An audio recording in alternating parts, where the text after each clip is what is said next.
I don't remember falling asleep. I remember the running and the porcelain's creature grip on my collar and the darkness swallowing the world whole and then nothing. But when I awoke, it was to light. Not to warmth, not the gentle glow of morning, but light, raw and brilliant, slicing through the trees in perfect, unmoving lines. I thought for a moment I had died, but the sun, if that's what I would still call it, had risen, but not like it should. It didn't slowly climb the sky, it didn't shift or drift or stretch shadows across the ground, it simply appeared, high above the horizon, frozen in a single eternal position. And the moon had tortured my eyes through the night, but it hadn't moved an inch. Not until the sun arrived. Well, only then did it drop. It didn't set. It didn't move and cast shadow. It fell.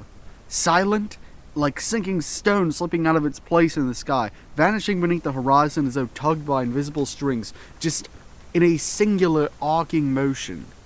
And the collars. God, the collars. They weren't corals born of nature. Not ones carried by pigment or reflection.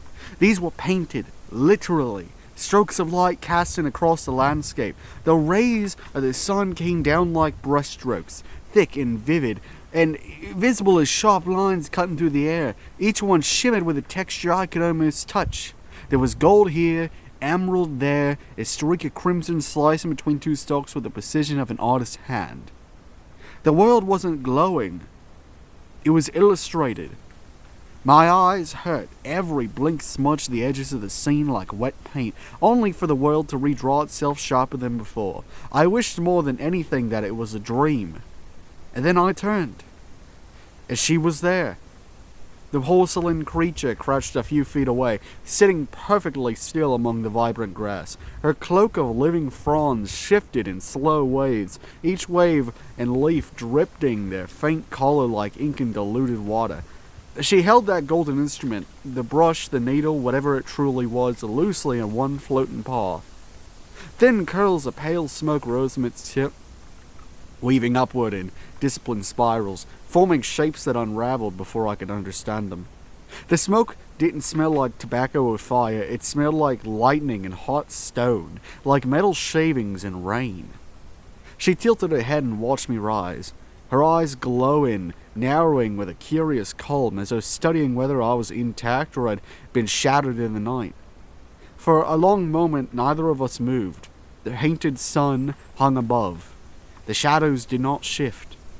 Her voice brushed mine, soft and distant, like fingertips trailing across glass. It was a question, maybe a greeting, I couldn't tell.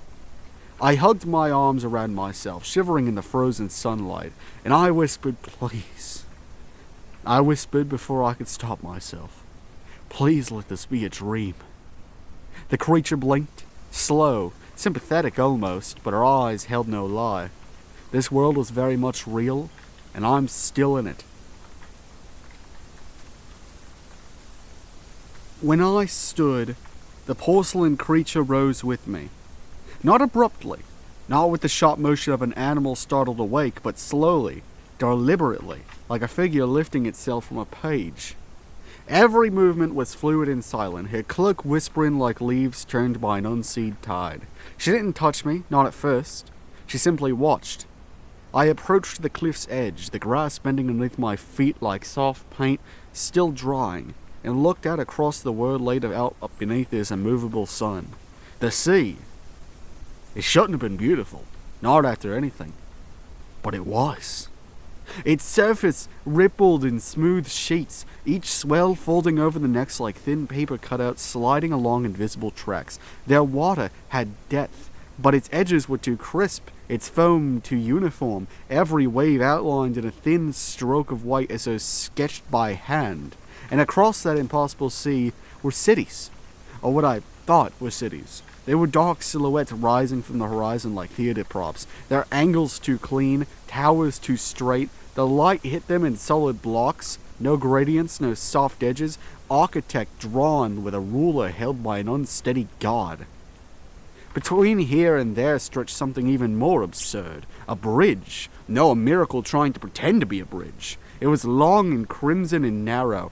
It arched across the entire span of the sea in impossible perfection. Its supports were too thin, its path was too steep, its colors were too bright, glowing like a wound across the world's palette. The structure bent and twisted as if multiple hands had argued over the shape, but none had compromised. It reached all the way from those distant cities to these stretch of lands, and then dipped into the valley below us, where it ended at a much smaller settlement. The village, if I can call it that, sat pressed against the coastline like a cluster of fallen lanterns. Its buildings were squat, wide, with curved roofs that lifted at their corners like petals caught mid-bloom. They shimmered faintly, as though lacquered even from afar. At the entrance stood a kind of gate, 2 pillars rising from the ground with a single crossbeam laid across their tops, as though a frame meant to hold up a painting had been left empty, waiting for something sacred to pass beneath. A second beam curved below it, creating a subtle arch. Maybe it was an invitation, or maybe it was a warning. Maybe it was both. The creature came to stand beside me. Her presence was quiet, but it was unmistakable. Her floating paw reached out, tugging gently at the hem of my soaked black jacket, a small, deliberate gesture. When I looked at her, she tilted her head toward the village, those glowing pale eyes steady and expectant. "You want me to go there?" I asked, my voice barely over than a breath. She didn't speak aloud. Her mind voice brushed mine like distant chimes caught in a storm. I couldn't understand the words, but the meaning seeped into me anyway. Yes, it was there.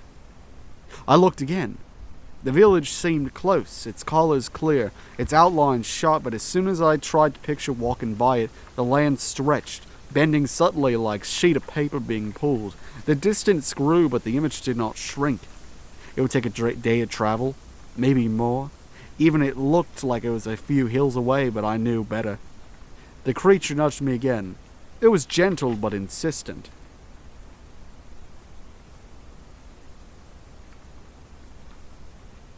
I tried speaking to her today. Her, the rabbit-shaped thing that saved me from becoming part of whatever nightmare those stock-bound things were celebrating. I don't know why I expected words to come out of her. She doesn't even have a mouth. But the moment I opened mine, she turned her head just a fraction, the golden implement in her paw exhaling another thin ribbon of smoke. It curled upwards like the ink poured out into clear water, drifting into the painted air. She tilts her head when I talk, not like she understands, of course, more like she's wanting to see what I do. We kept walking the path that wound between the stalks. Every few steps she'd look back, making sure I stayed behind her. Not in a protective kind of way, more like in a this is the only direction you're allowed to go kind of way. I don't know where else I would go regardless. The world feels too stitched together, too dreamlike. Like wandering off the path would just lead me to a blank of white of an unfinished page. The stalks rose tall as spires. They were swaying even when there was no wind. Between them stood strange stacks of stone, towers of flat, smooth rocks balancing on one another with impossible grace. Some were taller than me. Some leaned, trembling, but never falling. Others hummed faintly like plucked strings. And then I started seeing the rabbits. Not like the one walking ahead of me, but small translucent shapes, quick and bright, flickering through the stalks like candle-like lips through the thin paper walls. Their forms wavered with each step, little ghostly bodies bounding over roots and slipping between the stalks, and when I blinked, half of them were gone, and when I blinked again, even more had appeared. They made no sound. None of this place makes the right sounds. The path kept going. With every step I took made me feel less like I was walking through a forest and more like I was walking through a painting whose painter kept changing their mind. The sky above us shimmered with the same static blue. The sun still hadn't moved an inch. The colors, too bright and too vivid, felt like they were waiting for me to disturb them. I don't know where I'm from. I do not know if I'm from anywhere. But I know this isn't human. None of it is. It's too precise, too deliberate, too surreal. And the worst part is, the longer I walk here, the more I start to wonder if maybe the world I'm remembering, the one that feels muted and soft and imperfect, maybe that wasn't real at all. But I don't remember it. Yet I do. When I try to think about it, all I can think about is water.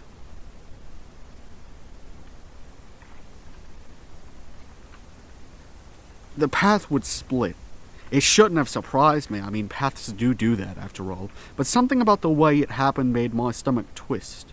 One moment, the bamboo pressed close on both sides, and the next, the world seemed to open up like a curtain being drawn apart. A wide clearing, bright as polished glass, sat between two diverging trails.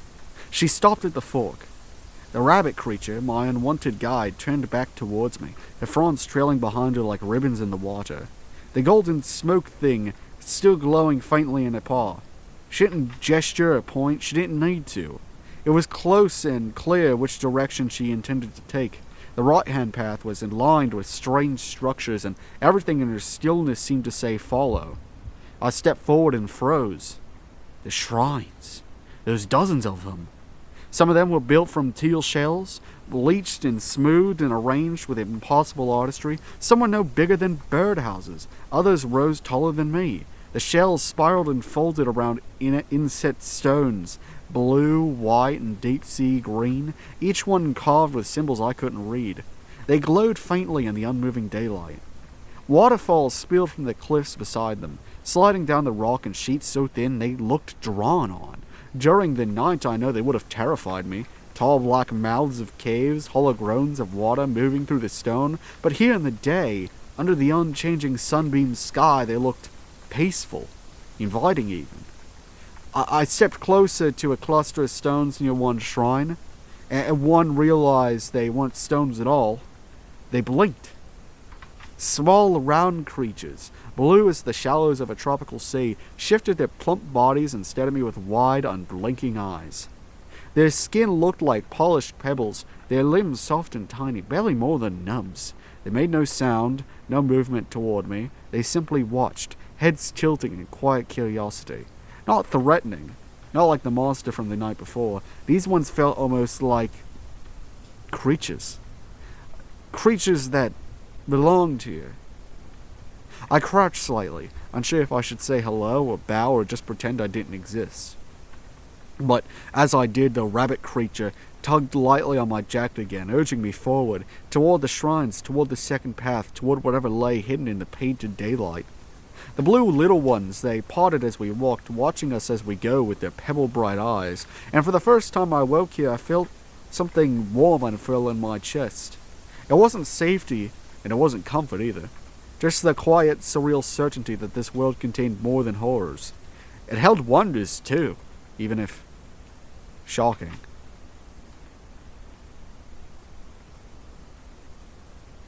I never would have noticed it if the wind hadn't shifted. A soft gust rolled across the hillside as we walked, bending the crimson stalks like waves on a painted sea. They parted just enough for me to glimpse something beyond. A patch of land cleared with impossible precision, just like everything else here, so smooth and round it looked carved into the earth by a giant's hand. It was a garden of stones. Dozens, no, hundreds of upright markers dotted the clearing below, arranged in spirals and rows that made sense only from above. Each stone was carved with symbols I couldn't read, shapes like curling vines or jagged stars, some etched shallow, others dug so deep shadows pulled in their grooves. The stones themselves were in every shade of blue and gray, polished to a soft shine, but it wasn't empty. Figures moved among them, small and large, shaped like the ceramic beasts I'd seen, others stranger still. They placed offerings at the base of the stones, feathers, folded leaves, and tiny lacquered charms that shimmered like beetle shells. They moved quietly, reverently, each step deliberate. The graveyard, the ceremonial garden, I didn't know and I didn't want to know. Before I could look longer, the creature tugged my sleeve sharply, not painfully, just firm enough to tell me I wasn't meant to see more. We walked on. But something in me had finally had enough. Maybe it was the tension of surviving that nightmare last night. Maybe it was the unchanging sun. Maybe the way every step into this world made my head feel lighter, emptier, like something was slipping out as something else seeped in. Whatever it was, I stopped walking.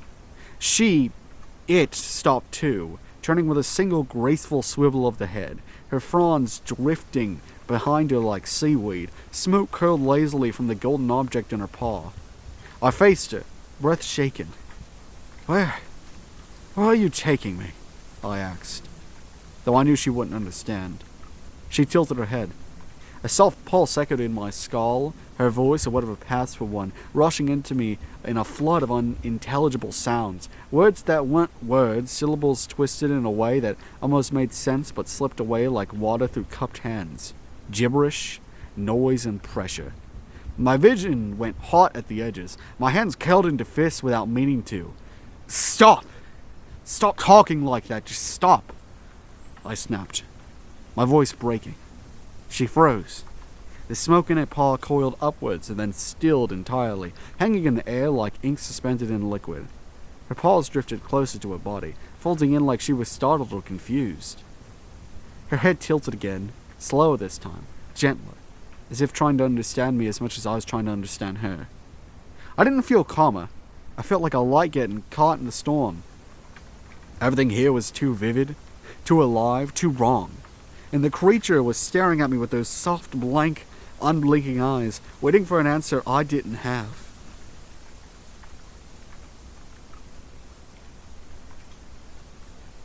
I don't remember deciding to run. One moment I was staring into those blank porcelain eyes, feeling the pressure of its voice still echoing in my skull, and the next, the creature turned its head toward the horizon. Just a fraction, just a heartbeat, and I bolted. I didn't even feel my legs move at first. It was pure instinct, the kind that comes before thought, before breath. My feet hammered the painted dirt, kicking up shards of color that scattered like broken glass. The bamboo blurred red around me. The shrines streaked past like streaks of teal light. Every heartbeat was as jagged as the drum in my throat. I heard nothing behind me. No footsteps, no floating paws scraping the air, no voice in my head, but that only made the fear worse. I burst through a curtain of moss and found myself at the mouth of a cave, carved into the cliffside like a wound. Teal shells hung from its edges on string-like vines, clanking together in wind I couldn't feel. Stones marked the entrance with symbols I didn't recognize, and they glowed faintly, as if warning me away, bright yellow. I ran straight through them. Cold water splashed against my shins as I barreled through that narrow passage. The cave swallowed the light instantly, turning the world into streaks of blue and shimmer and shadow. Shells jutted from the walls like ribs. Some cracked under my fingers as I moved past. Their edges were sharp enough to sting. I slipped and fell, scrambled back up. My breath came in gaps. Wet, ragged, half sobs. I needed to get away. I needed to get out. This place isn't real. My thoughts spiraled faster than my feet. Images flashed through my mind like lightning. The hanging, smiling things, the porcelain paws that floated without joints, the unmoving moon, the sun that painted the sky like a mural, the creature who saved me from being devoured, yet held no kind like a tether. I didn't know where I was going. I didn't care. The cave split into a pool of water so it glowed. Without thinking, without slowing, I dove into it head first. The temperature shocked through me, cold enough to lock the air in my lungs. The surface rippled around me like a sheet of painted glass, bending but never breaking. I kicked downward, deeper into the blue, desperate and wild. My heart pounded so hard I thought it would burst. My throat burned like a swallowed scream. Terror clawed at my spine like hands dragging me back to shore. I didn't want to die, but more than that, I didn't want to stay here. Not in this bright, wrong world, not under this unmoving sky, not with creatures that spoke in my head and stared at me as if I was the strange one. I swam until my arms ached, until my lungs were fire, until my thoughts blurred at the edges. And when I finally surfaced into another cabin, dark and dripping and echoing with salt clatter and bone-like shells, I realized I was well and truly lost. Alone, shaking, dripping and cold. And for the first time since walking here, I wondered, what if there is no away from this place?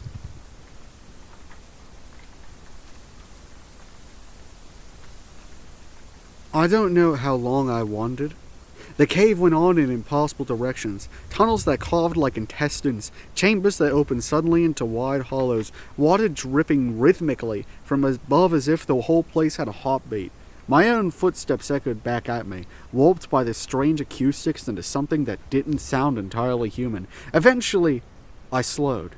My chest still tight, breath shaking in my throat, and the panic, well, it didn't vanish, but it just settled deeper, like a stone sinking into cold water.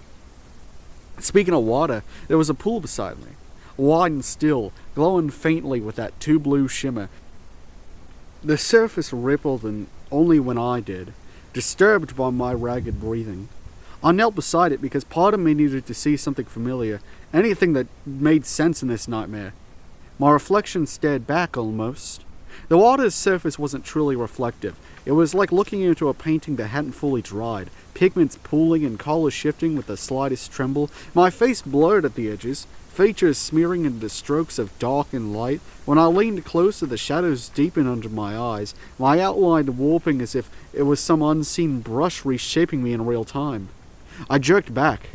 It took me a moment before my heart stopped trying to claw free of my ribs. When I finally looked up, I saw it. It was a vast wall of the cabin rose before me, stretching higher than any cathedral, its stone's surface smooth and polished like a canvas. Paint clung to it in sweeping strokes, reds, golds, whites, blues, forming an enormous mural that was both beautiful and deeply wrong. Just thinking about it makes my head ache. I stutter when I speak about it. Figures lined the mural. Humans, or things meant to resemble humans. But the portions were impossible, limbs too short or too long, necks twisting at elegant yet uncomfortable angles, faces stretched by smiles that were way too wide. Their eyes were enormous, round and glinting like pearls, and their pupils were but giant abysses in the middle. Their hair flowed behind them in impossible shapes, some bending upwards, some sideways, some into spirals that defied gravity. Some heads were just not even on right. And in the center, a figure that wasn't finished. Where something should have been stood, something important maybe, even central to the story of the mural, there was only a streak of yellow paint. A vertical stroke, brilliant as sunlight but crude compared to everything else. No detail, no form, just a smear of yellow paint. And where the face should have been, black. A black smear dragged violently across the paint, swallowing any semblance of features. It looked like someone had tried to erase that face or obscure it, or hide whatever it was beneath. My entire body went cold. Something about it felt familiar. Not the image itself, but the emptiness of it. As if I were looking into a memory I wasn't supposed to have anymore. I reached without thinking, my fingertips hovering just shy of the paint. It shimmered faintly, as if still wet after who knew how long.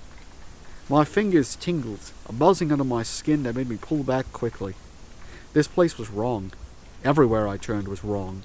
But this felt personal. Like the mural itself was watching me or mocking me, waiting for me to recognize something, waiting for me to step closer. I took a shaken breath and I stumbled backwards, hand trembling, vision blurring again. I didn't know what the painting depicted. I didn't know who the yellow smear was supposed to be. But the longer I looked, the more it felt like it was truth I wasn't ready to remember. But God, I wasn't sure if I ever wanted to. I don't know what made me turn back towards it. Maybe it was instinct. Some animal sense that air hadn't changed. Maybe it was the cold seeping into my spine. Maybe it was nothing at all. Just the ripple of the painted water behind me. But I turned, and the mural wasn't still anymore. The unfinished figure in the center, the streak of gold, seemed to glow from within, as though light was seeping through the stone itself. The smear of black across it missing's face pulsed faintly, like a heartbeat, and then a voice. Not a voice that echoed from the chamber, a voice that vibrated the stone, a voice that sounded like breath rolling through hollow pipes, strained and papery and wrong. It whispered, "When the tide took hold, you sank like lead. Yet I found worth in the newly dead. A token bound, a soul not free. Your path will turn you towards the hanging tree." My stomach turned to ice. This was the first time anything spoke my language since I got here. The rhyme slithered into me like a cold finger, too close to something familiar, too close to something I shouldn't know, and the mural shuttled. The golden streak in the center twisted, elongated, sharpening into the hint of a limb, a paw, then another, floating free of the wall like they were peeled from the paint, drifting weightlessly in the air. They twitched, bent backward, and reached. And then horribly they grabbed the edges of the black smear covering the central figure's face. The sound it made was like tearing wet cloth mixed with cracking ceramic. The floating paws pulled with every force in their might. The black smear stretched under their grip, elastic and thick, fighting back with a sick tar-like resistance. The creature, whatever it was, strained from within the painting, trying to rip the darkness away, its half-formed limbs dragging across the air with scraping, choky streaks. And all I could think over and over was, it wants to see its face. It wants me to look. It wants me to know it. The smear pulled back an inch, just enough to show a sliver of white beneath. The wall bulged outwards, the painted stone distorting as if something behind it was going to burst through it, and I ran. I ran as far as I could. I didn't think, I didn't breathe, I didn't look back. I just ran as the hollow, scraping voice followed me through the twisting tunnels, whispering that terrible, lilting rhyme over and over again, each repetition more distorted, more frantic, more eager, until I couldn't tell if it was echoing from the walls or from inside my own skull.